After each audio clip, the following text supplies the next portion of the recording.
Hello students, welcome to our history class. In this class we will discuss about the Mughal Empire, and in this session we will discuss the part 1 of Mughal Empire. So we have divided Mughal Empire into four parts. So in this session we will discuss the origin of the Mughal Empire, how Mughals established in India, basically who was the founder of Mughal Empire. We will discuss that Babur established Mughal Empire in India after first battle of Panipat with Ibrahim Lodi. So in this session we will discuss complete the origin of the Mughal Empire. We will also discuss basically how Mughals originate and what is the link between Mughals, Taimurs and Genghis Khan also. Clear? Okay. So let's start the session. So in today's class, first we will discuss about the rise of the Mughal Empire. How basically Mughals Empire established in India, how it rise basically in which basically during the time of which king the Mughal Empire rise. We will also discuss the genealogy, the linkage of Mughals with Timur Khan and Genghis Khan. Then we will discuss about the Babur, who was the founder, major battles of Babur, some books written by Babur also. We also discuss the consolidation of power, the contributions and legacy, the death and succession of Babur. Then we will discuss the second Mughal emperor or ruler Humayu and death and legacy of the Humayu. So in today's session, we will discuss two Mughal rulers, the Babur and the Humayu. Clear? Okay. So the images used in our slide deck are for educational purpose only. We respect the intellectual property right of the original creator and owner of these images. If you are the owner of any of the image used in this deck and have any concern or issue, please contact us at sathi@iitk.ac.in and we shall remove the images. So first we have to understand the rise of the Mughal Empire, how Mughals basically established in India. So in India, if I am talking about India, the Mughal Empire was founded by the Babur. How basically Babur captured India or how Babur established Mughal Empire in India? So we have to understand the before dynasty of the Mughal Empire. So before Mughal Empire, the Delhi Sultanate was the part of Middle history, and there was a Lodi dynasty who was ruling. So the last ruler of Lodi dynasty was Ibrahim Lodi. So before Mughal, the Ibrahim Lodi was the ruler of northern India as well as some part of Deccan India, which was directly captured by Khiljis. So Babur basically belongs to the Fargana. Basically, they belongs to Uzbekistan, but the Babur was ruling a particular place near Afghanistan known as Fargana. So Babur attacked in India in approx 1519 first time against Yusuf Jai. So, but that battle was basically not won by the Babur. So in 1526, Babur attacked on India with the help of Rana Sanga and Daulat Khan Lodi or Mahavat Khan Lodi. So what happened basically when Babur attacked in India, that time the ruling dynasty in India was, or the Ibrahim Lodi was ruling. So Babur attacked on Ibrahim Lodi on first battle of Panipat. Then Babur killed Ibrahim Lodi, and after killing Ibrahim Lodi, Babur captured the region of the Lodi dynasty and established Mughal Empire in India. So we can say that after winning or after defeating Ibrahim Lodi in first battle of Panipat, Babur founded Mughal Empire. Babur was also a descendant of Taimur on his father's side and Genghis Khan on his mother's side. So this is the linkage between Babur, Taimur and Genghis Khan. From his father's side, he was the descendant of Timur Khan basically, and from his mother's side, he was the descendant of Genghis Khan. Baban inherited Fargana. Fargana is in present day Uzbekistan or Afghanistan at a young age, but faces challenges to his rule. So he faces lots of challenges in Fargana. Initial conquest, Babur sought to expand his territory, so he wanted to expand his territory towards India. After losing Samarkand and Fargana, he turned his attention to India, which was politically fragmented and ripe for conquest. As we discussed that he was facing challenges in basically Fargana, so he lose Samarkand and Fargana in Afghanistan and Uzbekistan.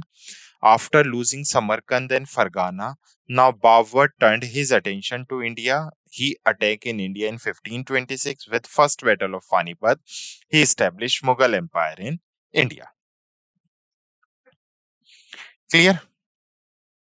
Now, Battle of Panipat. As we discussed that first Battle of Panipat, which was fought between Babur and Ibrahim Lodi in 1526, Babur defeated or declined or destroyed Lodi dynasty as well as he killed Ibrahim Lodi and then established Mughal Empire in India. So we have to discuss the first Battle of Panipat.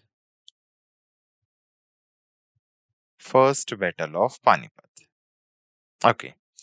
First combatant, the fight was fought between the Ibrahim Lodi,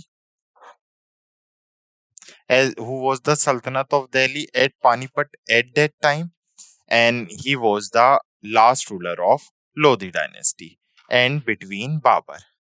So Babur and Ibrahim Lodi fought first battle of Panipat. What was the strategy of Babur?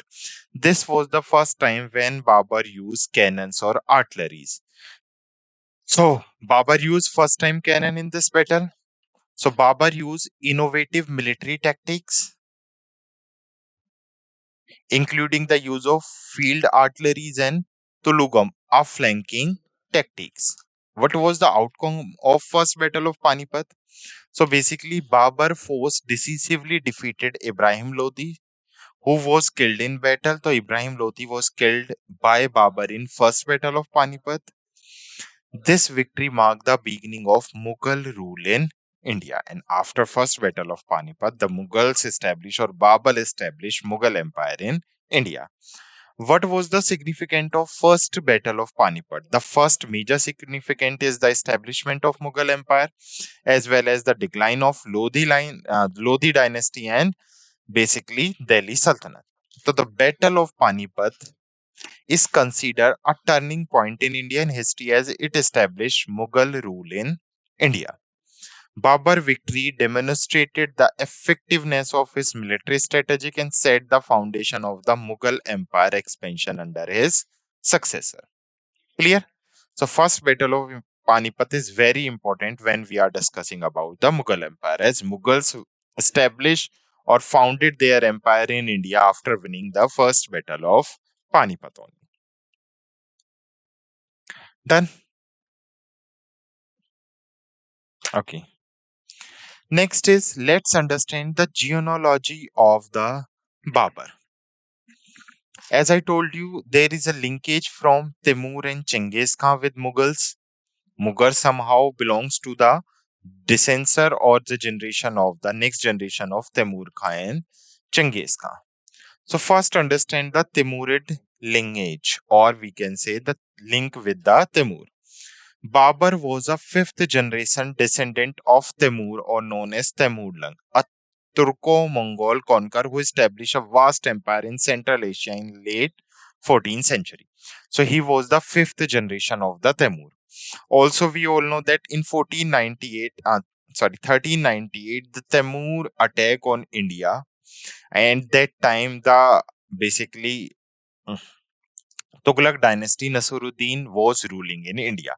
So Timur also attacked in India, and Babur belongs to the fifth generation of Timur. Next, the lineage provide Babur with a prestigious pedigree and a claim to leadership also. Next is Chengizing lineage on his mother's side. Babur was a descendant of Chengiz Khan, the founder of the Mongol Empire. So Chengiz Khan was the founder of Mongol Empire who belongs to the Gobi Desert. Laterly, these Mongols were known as Mughals. This connection added to his legitimacy and prestige, especially among the Turco-Mongol nobility.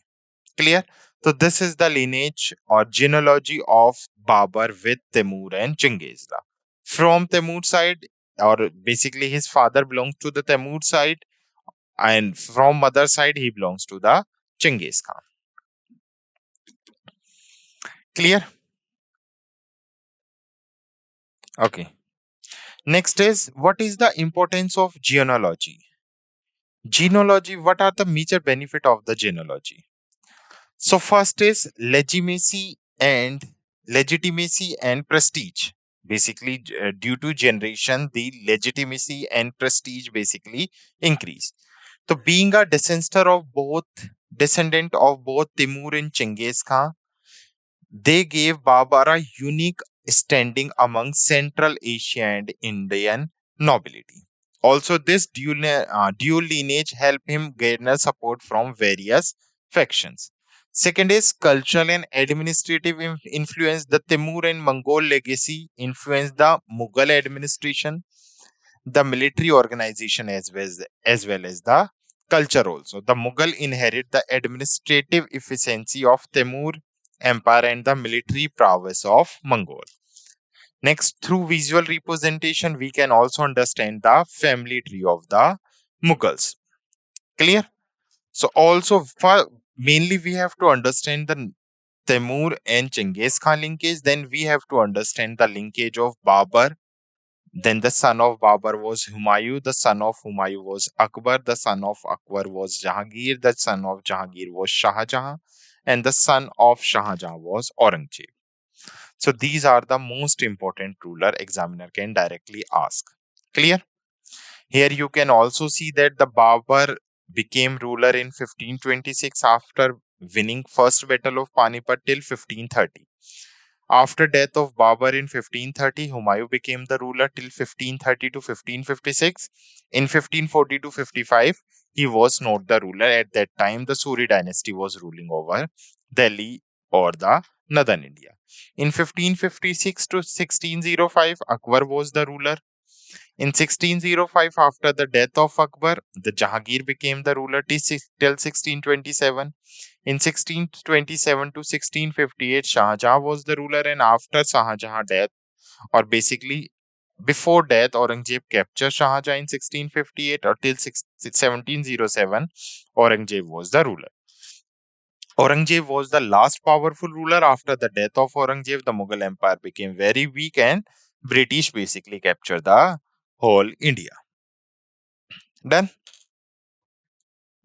Next, let's understand the important fact of the Mughal rulers. So first we have to understand the major points related to the Babur. So let's start with the Babur. Babur, who was also known as the Jahi-ud-Din Muhammad Babur, who was born in 1483 in Fargana and died in 1530. So first we will understand the early life and the background of the Babur. So Babur was born in February 14, 1483 in Andijan, Fargana Valley, which is in modern day is a part of Uzbekistan. We have also understand that he a descendant of Temur on his father's side, and on his mother's side he was the descendant of Chengiz Khan. Inherited first he inherited the small kingdom of Fargana at the age of 12 after his father death. So when he was very young, his father was died. At the age of 12, he basically captured a small kingdom in Fargana. As he was very young, so he faced constant threats and conflict with local rivals and Uzbek tribe as well as. Clear? Early struggle and conquest of the Babur. What were the major early struggle and conquest of the Babur? First, he lose the Samarkand, and laterly he also recaptured the Samarkand. So he briefly captured Samarkand but lose it and Fargana, leading to year of struggle. So due to basically the internal conflict and the Uzbek tribe, he basically lose Samarkand and Fargana. Then he shifted his attention toward India. After capturing India, he again captured Samarkand and Fargana. Clear? Here you can see the Babur rule in Uzbekistan. So this was the particular region where Babur established Mongol Empire or Mughal Empire in Uzbekistan. turned to India after multiple unsuccessful attempts to regain his Central Asia territory. Babur focused on India, which was politically fragmented and offered new opportunity for conquest. Establishment of Mughal Empire in India. Now we have discussed that he lose the Fargana, he also lose Samarkand. Establishment of Mughal Empire. How Babur established Mughal Empire in India? So Babur first attack in India was in 1519. So first he attacked in India in 1519. Babur lead his first raid into Punjab region of India. So Punjab region of India against Yusuf Jai he attacked in India. But first successful attack was first battle of Panipat, which was fought between Babur and Ibrahim Lodi in 1526. So he fought against Ibrahim Lodi, who was the Sultan of Delhi at that time. Tactics: he utilized field artillery and Tulgmung basically strategy, which was known as flanking maneuvers. Outcome: decisive victory. Ibrahim Lodi was killed by Babur in this battle, and after killing Ibrahim Lodi, Babur basically established Mughal Empire in India. Next is consolidation of power. देखो, first Babur attack in India in 1519. Laterly in 1526, Babur killed Ibrahim Lodi in first battle of Panipat and then he captured India. Now, after 1526, Babur also fought three major battles in India in 1527, in 1528, and in 1529. So in 1527, he fought with Rana Sanga, and this battle is known as Battle of Khanwa. In 1528, he fought with Medani Rai, and this battle is known as Battle of Chanderi. And in 1529, he also fought against, basically, with means against some Afghan, and this battle is known as Battle of Ghagra. So there are four major important battles which is fought by Babur in India. The first battle of Panipat in 1526, Battle of Khanwa in 1527, Battle of Chanderi in 1528, and Battle of Ghagra in 1529. So here we will discuss two important other battles, Battle of Khanwa and Battle of Ghagra. So Battle of Khanwa in 1527 and Battle of Ghagra in 1528. So Battle of Khanwa was fought between Rana Sanga, who was the ruler of Mewar, who solidified his control over northern India. And Battle of Ghagra was fought against the Afghan chief, and the Sultanate of Bengal further consolidated Mughal powers. And in all battles, Babur won, and Babur defeated Rana Sanga as well as Afghan and Medani Rai in Battle of Chanderi. Clear? Administration began establish administrative structure and appointed loyal commanders to govern newly acquired territories also. Now, contribution and legacy. What are the major contribution of the Babur in Indian administration as well as art and culture and politics? So first, Babur wrote his autobiography. The name is Babur Nama. So memorial Babur wrote his autobiography, the Baburnama, who provide a detailed account of his life, campaign, and observation. So Baburnama is an important historical source offering insight into the socio-political condition of his time. Here you have to basically understand or remember 2 points related to the Baburnama. The first point is he wanted that his tomb after his death was created in basically Kabul. So first he was graved in Arambagh in basically Agra. Laterly, according to his wish, his tomb was established by his son in Kabul. Next, cultural influence. He introduced Persian culture and language in India as he wrote Baburnama in Persian language, which became prominent in Mughal court life. Fostered the development of gardens and architecture project as well as though most grand construction are attributed to his successor. Clear? Next, death. In December 26, 1530, he was died in Agra. First, he was buried in Agra, but after his remains were moved to Kabul, Afghanistan in accordance with his wishes, as it is mentioned in the Baburnama. After the death of Babur, his reason or the Mughal Empire was succeeded by his son Humayun, who continued to face challenges but eventually strengthened the Mughal rule in India. So we have discussed all the important points related to the Babur. Now we have to basically discuss the second ruler who is Humayun. So let's start the Humayun. Humayun, who was born in 1508 in Kabul, Afghanistan, and he was died in 1556. Humayun was also known as Nasiruddin Muhammad Humayun. First, we have to basically discuss the early life and accession to the throne.